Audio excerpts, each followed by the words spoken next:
সপ্তাহে শুক্রবার মানেই যশোরের অসহায় মানুষের মুখে একবেলা ভালো খাবার। এই মানবিক উদ্যোগের নাম আইডিয়া ফ্রাইডে মিল। টানা 4 বছর ধরে প্রতি শুক্রবার স্বেচ্ছাশ্রমে চলা এই আয়োজন এবার পৌঁছেছে 200তম সপ্তাহে।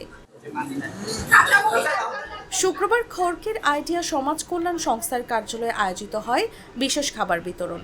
প্রায় 300 সুবিধা বঞ্চিত মানুষের জন্য পরিবেশন করা হয় পোলাও, মাংস, ডিম, সালাদ ও ডাল। শুধু রিকশা চালক, ভিক্ষুক বা শ্রমজীবী নয়, পথশিশু, এতিম, গৃহকর্মী সবাই ছিলেন এই আয়োজনে। জুমার নামাজের আগে ও পরে চলে খাবার বিতরণ। খাবার খেয়ে তাদের আনন্দের কথা জানালেন অসহায় মানুষেরা। ডাল সবই ভালো লেগেছে, গোটো ভালো লেগেছে, ভাতও ভালো লেগেছে, খুবই ভালো লেগেছে। একসাথে সবাই বসে সব খাওয়া দাওয়া করেছি, আমার কাছে ভালো লেগেছে। আলহামদুলিল্লাহ, আল্লাহ খুব ভালো খাওয়াইছে, খুব খুব ভালো হয়েছে, খুব সুস্বাদু হয়েছে, খুব সুন্দর হয়েছে।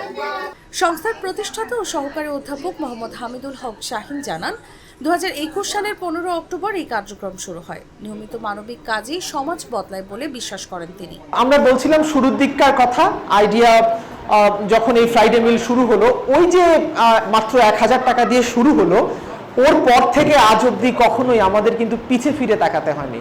আমরা পরের সপ্তাহে 1500 টাকা দিয়ে, তারপর দিয়ে আমরা এইভাবে একের পর এক আমরা এই কাজগুলো চালিয়ে গিয়েছি এবং এই তৃপ্তিটা আমরা সব সময়ের জন্য মনের মধ্যে ধারণ করি।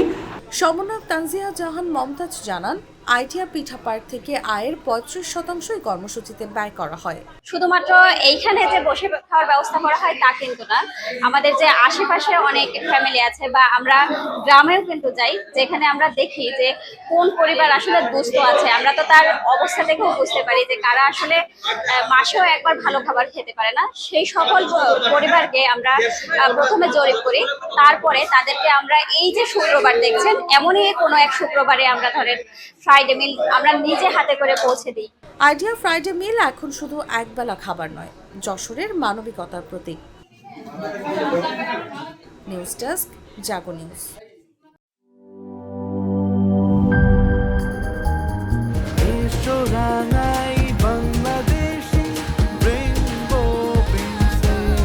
রেইনবো পেইন্টস, ছড়াও জীবনের রং।